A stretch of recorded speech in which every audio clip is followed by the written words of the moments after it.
On me demande souvent pourquoi je ne retournerai pas en France, mais dans cette vidéo, je vais plutôt vous expliquer pourquoi je ne quitterai pas le Japon. On va aborder de nombreux thèmes, on va bien sûr parler de la sécurité, on va parler de la qualité de vie ici, on va parler du travail, on va aussi parler des logements au Japon. Et je ne serai pas tout seul, je vais être accompagné de Akali. Comme ça, vous aurez le point de vue d'un Français qui vit au Japon, mais vous aurez également le point de vue d'une Japonaise qui vit avec un Français. Si comme moi à l'époque, vous vous posez de nombreuses questions sur la vie au Japon et si peut-être même vous hésitez à partir, que ce soit pour une année ou pour plus, j'espère très sincèrement que cette vidéo va vous aider. Sans plus attendre, je vais vous expliquer pourquoi je ne veux pas quitter le Japon.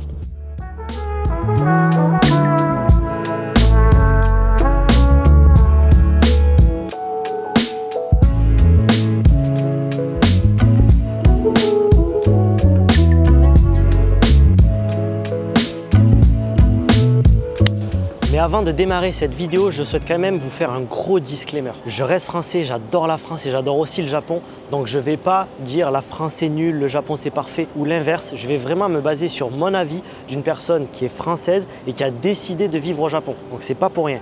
Quand je suis arrivé au Japon, j'étais étudiant et je pense que presque 95% de mes potes sont rentrés en France. C'est quelque chose qu'on ne dit pas assez sur YouTube parce qu'on a tendance à vouloir montrer que les bons côtés. Mais en fait, vous ne vous rendez pas compte que quand vous vivez au Japon, vous êtes presque à 10 000 km de chez vous. Vous êtes dans un pays qui a plus de 7 heures de décalage horaire. Les visages sont complètement différents, vous êtes loin de votre famille, vous êtes loin de vos parents et ça vaut pas seulement pour le Japon. Et mine de rien, c'est quelque chose d'assez compliqué au quotidien. Et si tous mes potes sont rentrés, c'est pas pour le visa parce qu'en soi, si vous vous démerdez bien, au Japon, vous n'avez pas de chômage. Même en parlant anglais, pas forcément japonais, vous pouvez trouver un travail. Ça peut paraître bête dit comme ça, mais en fait, quand vous êtes en France, tout est plus simple si vous êtes français. Et quand vous êtes au Japon, tout est plus simple si vous êtes japonais. Je ne parle pas non plus super bien la langue. Les kanji, ça reste super compliqué. Si j'ai envie de faire un prêt à la banque, malgré mon visa, c'est beaucoup plus complexe. Quand vous êtes en France, vous avez quand même un historique. C'est-à-dire si vous voulez faire un prêt à la banque, vous avez peut-être des parents, une famille ou quoi qui peut se porter caution, garant. Ça, au Japon, quand vous arrivez, vous ne l'avez pas du tout. Et mine de rien, quand vous venez pour 1 an, 2 ans, c'est des choses que vous ne voyez pas parce que le pays est cool, vous aimez les mangas, les animés, etc. Vous aimez les combini, vous trouvez que le mode de vie est bien. Mais en fait, on ne se rend pas compte qu'en France, on a des diplômes qu'on peut faire valoir, on parle bien la langue française, on peut avoir un historique bancaire si on veut faire le moindre prêt, le moindre crédit. En fait, en France, on a tout simplement nos repères, chose que vous n'avez pas ici. Et ça, je peux vous garantir que c'est pas le fait d'avoir des combini, c'est pas le fait d'aimer les animés, c'est pas le fait que le pays soit sécuritaire qui va faire que vous avez envie de rester vivre au Japon. Donc tout ça pour vous dire que cette vidéo n'a pas pour but de dénigrer la France, bien au contraire, c'est un très bon pays. Et si vous avez envie de venir vivre au Japon, il va falloir vous battre.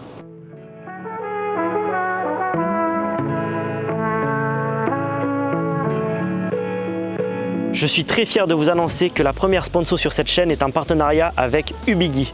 Ubigi, qu'est-ce que c'est? C'est un service de cartes eSIM, donc des cartes dématérialisées que vous pouvez télécharger directement dans votre téléphone via une application. C'est donc très simple et vous pouvez faire ça à distance avant de partir en voyage et comme ça vous n'avez pas de stress une fois arrivé dans le pays. Vous avez plus de 200 destinations qui s'offrent à vous et ensuite vous n'avez qu'à choisir votre forfait. Si vous venez au Japon, Ubigi utilise les réseaux de Docomo et de DKKI, donc au, c'est les meilleurs réseaux japonais. Et pour vous donner la preuve, on était au sommet du mont Fuji et on s'est lancé le défi de passer un appel avec Ubigi. Le réseau est vraiment trop bien, vous avez un large choix de destinations, vous avez plus ce stress quand vous partez en voyage, donc vraiment je vous recommande très fortement Ubigi. Mais si vous ne me croyez toujours pas, je suis parti en France il y a quelques semaines et j'ai donc voulu tester le service en temps réel pour vous montrer qu'en quelques clics seulement, à peine arrivé, vous pouvez directement avoir votre réseau et accéder à votre téléphone pour contacter votre famille ou quoi que ce soit si vous avez le moindre problème ou tout simplement pour les sécuriser. Vous allez voir à quel point c'est simple et à quel point c'est vraiment trop bien. Donc ce que je vous propose, c'est qu'on se retrouve directement dans la cabine de l'avion.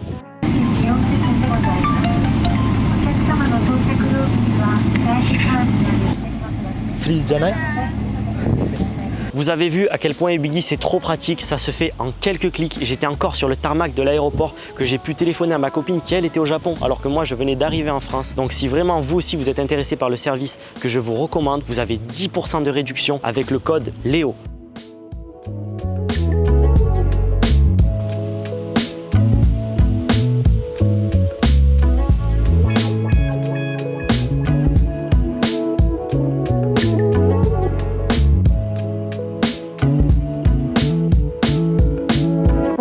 Comme vous avez vu, je ne serai pas tout seul, je serai ensuite accompagné par ma copine qui va me donner son point de vue un peu plus japonais sur la chose. Parce que mine de rien, quand je suis allé en France, tous les jours je l'ai appelé. Et en fait, on s'est rendu compte qu'il y a un énorme gouffre culturel entre les deux pays, entre la France et le Japon. Il y a un écart qui est énorme.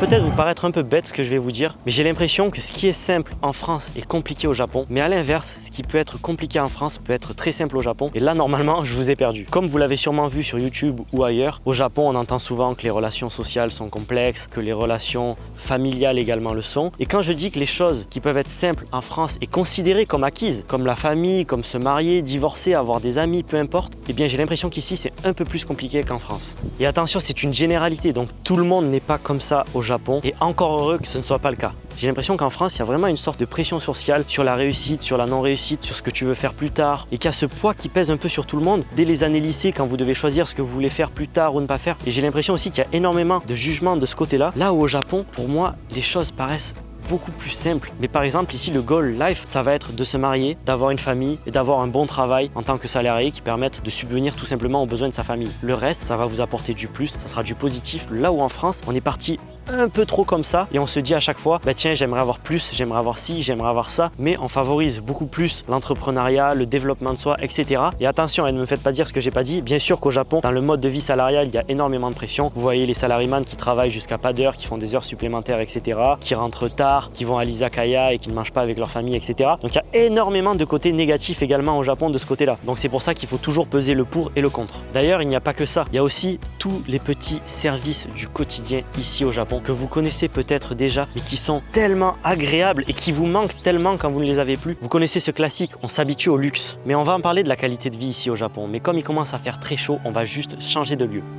On se retrouve à l'ombre et je tenais vraiment à vous dire à quel point c'est agréable de vivre au Japon. C'est un pays de service. Où que vous soyez à n'importe quel moment de la journée, si vous avez un problème au Japon, on peut le régler. Mais ça honnêtement, je pense que je vous apprends rien. Par contre, il y a quelque chose que moi j'affectionne particulièrement avec ce pays, c'est la tranquillité des gens et la simplicité. Et attention, quand je dis simplicité, c'est pas du tout péjoratif, mais si vous connaissez un peu la culture japonaise, vous avez vu qu'ils adorent faire les hanami, observer les fleurs, c'est-à-dire qu'à la période des floraisons, les Japonais, vous les voyez se glisser sous les arbres, ils mettent des bâches, ils boivent de l'alcool, ils mangent. En fait, j'ai l'impression qu'ils reviennent juste à des basiques, parce que nous en France, on a ça, mais avec les barbecues, et c'est beaucoup plus familial ou amical. Là où les Japonais, ça va être dans des parcs publics avec tout le monde. Il y a aussi les matsuri qui sont justement des festivals. Ça peut être de quartier, ça peut être de ville. Par exemple, on a assisté à un matsuri cet été qui était vraiment énorme. Il y a eu une réunion de plus de 30 000 personnes. Et d'ailleurs, c'était juste ici. C'était au bord de la rivière. Tout le monde s'est réuni. Il y a des stands de nourriture, il y a des feux d'artifice, il y a des enfants, des personnes âgées. Il y a tout le monde. Et ça, j'adore cette façon de faire à la japonaise.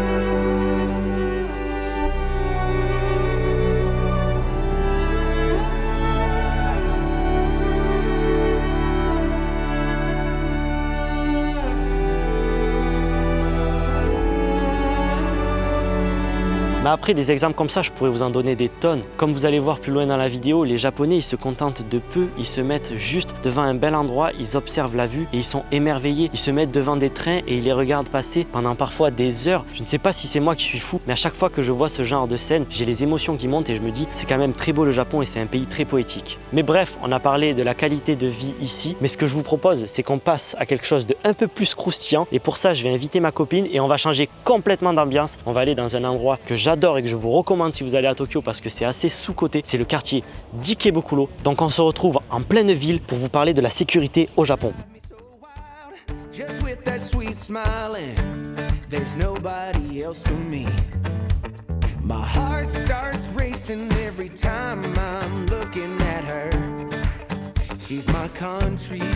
À Tokyo, il y a de nombreux spots sur les toits comme celui-ci, et comme en général ils sont un petit peu cachés, je réfléchis à vous faire une map quand vous viendrez en voyage au Japon. Oh,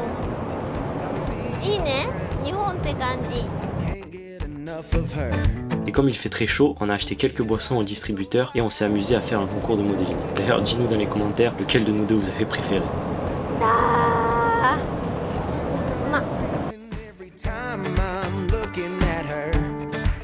She's my country girl.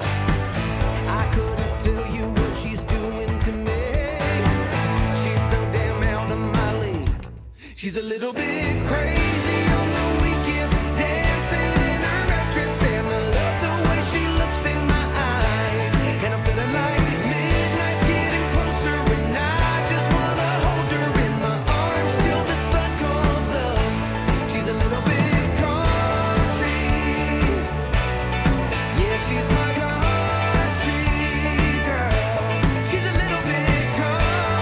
でいいかも。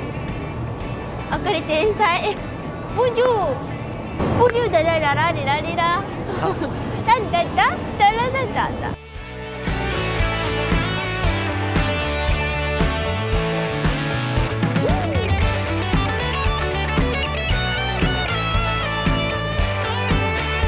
ねえねえあかりちゃん、あらら、何今の。フランスとかどんなイメージ？全然セーフじゃないと思う。ごめんね。頑張ってさ、こう分かる？カバン前にしてとかしてたのね。でもラストデーにセンサーなかった。セーフだと思ったか分かんないけど、帰るからこう、そしたら疲れたね。そしたらなくなってた。テーブルあってさ、フォン置くじゃん。で、他の人はこう見るね。だから取られますよとか、ああ外国って危ないって思うし。でも日本はビリビリセーフ。ビリビリセーフだよ。だってわかる？なんかなくした電話するお店とかタクシーとかあります。あかりのね、あかりのイヤホンも。Ah, so. Une fois, elle a perdu ses AirPods dans le bus, sauf qu'il y a la géolocalisation sur les AirPods. Moi, j'ai tracé le bus avec ma moto jusqu'à ce qu'il s'arrête. Je me gare sur le côté, sauf que j'ai pas le temps d'enlever mon casque, ce qui fait que le bus redémarre. Je remonte sur la moto et là, je chasse le bus jusqu'à ce qu'il arrive à un arrêt qui était une sorte de terminus. C'est là où on nettoie les bus et on a pu récupérer les AirPods. Ça, je pense qu'en France, ça aurait été compliqué. エアポッツ。ここの悪い発音でしょ。あ、日本にいるんだから日本の発音頑張ってね。泥棒じゃなくて、例えばね、あかりは女の子でしょ。夜で23時で一人で歩くできるでしょ。スカートとか。フランスではない。だからね。だからベベはいつも送ってくれるのね。あ、そうそう、だからね。最初はびっくりした。なんであかり送る？びっくりした。お、なんで？お、なんていい人。なんでセントルマンなの？あ、いい人ねと思ったけど、セーフティーじゃない。わかる？センサーがあるからでしょ。Ça vous enlève un stress et une sorte de charge. Au quotidien, ça vous enlève un stress et une sorte de charge. Et vous vous rendez pas compte, je pense, sauf si vous vivez dans ce genre de pays. Il n'y a pas que le Japon, la Corée, c'est pareil. Mais quand on est en France, c'est vrai qu'on se dit tout le temps, ben non, je peux pas aller là, j'ai mon ordinateur, je peux pas laisser ça dans mon sac.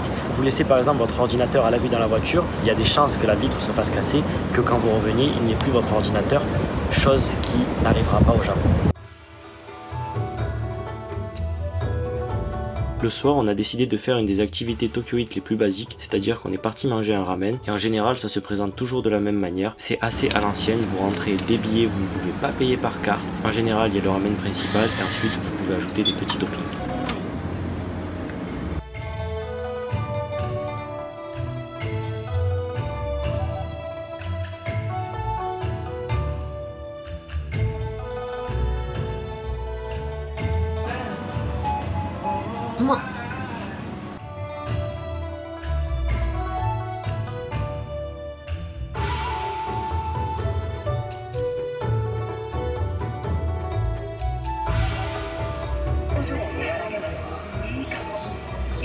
Et maintenant on va aborder le sujet qui fâche. Vous voyez tout ça, tous ces médicaments. Je peux vous assurer que quand vous venez dans un pays comme le Japon, eh bien on a tendance à s'y perdre et ça peut être très stressant au début. Et rien que pour ça, c'est agréable d'être en France.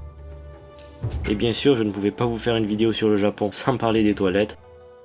Vous voyez à quel point c'est très propre, vous avez du savon pour nettoyer la cuvette, vous pouvez poser votre téléphone et ensuite vous avez toutes les options des toilettes japonaises. Et c'est pas des blagues, c'est vraiment très très propre. Vous avez même un petit endroit pour accrocher votre sac.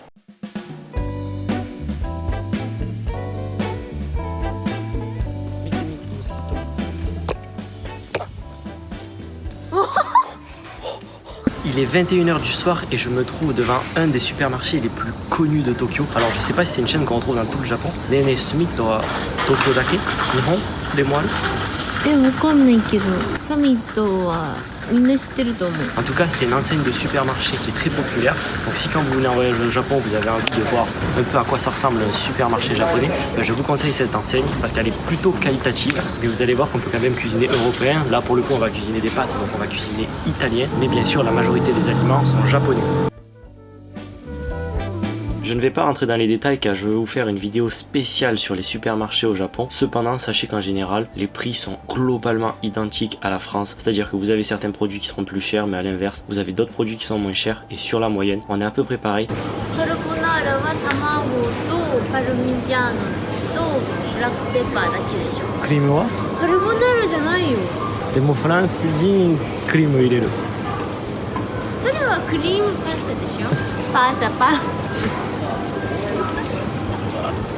あとは Par contre, il y a un point à noter, c'est que même si au Japon, que ce soit à Tokyo ou dans la campagne, vous trouvez des grands supermarchés, nous en France, on a quand même des supermarchés qui sont immenses et qui sont de très très bonne qualité. Et sur ça, on est imbattable en France. Donc pour vous montrer que c'est assez simple de faire de la cuisine européenne, même quand vous vivez au Japon, il y a de tout. Donc en fait, si vous avez une cuisine, vous pouvez très bien manger comme vous mangez en France.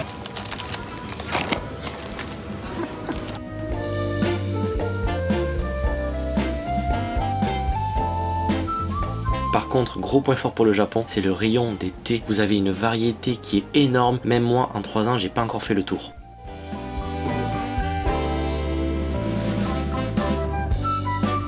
Comme vous voyez, vous avez aussi une grosse variété de boissons gazeuses, dira-t-on. Par exemple, cet énorme bidon de 4 litres qui coûte à peine 10 €. Mais nous, on n'est pas là pour ça. On a rempli le panier de yaourts protéinés et d'œufs.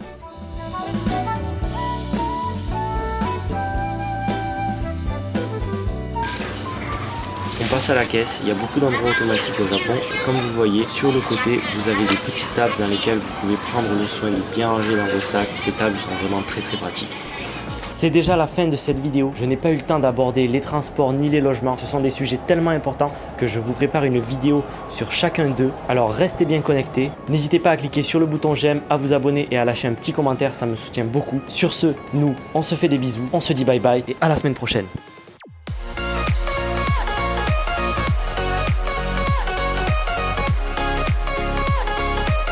Je viens d'arriver en France, ça vous connaissez, donc j'ai pris le fameux poulet crudité et j'ai pris la bonne vieille Volvic avec la saveur pêche. Mais par contre, qu'est-ce qui se passe?